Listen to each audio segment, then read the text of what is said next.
So tonight I'm gonna show you how to diagnose and check for front end noise. So whenever the car hits a pothole or rides in a pothole, it makes like a little squeaky sound.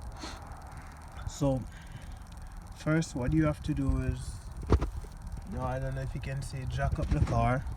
After you jack up the car, you put some blocks at the front and at the back of the car so it don't run away off the jack, or you put it properly.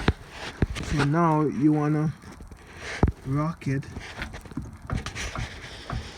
You see that? It's rocking side to side. So you look for a play. There's a no play in the ball joint. So it's definitely the wheel bearings. The wheel bearings is gone on it. So we need a new wheel bearings right there.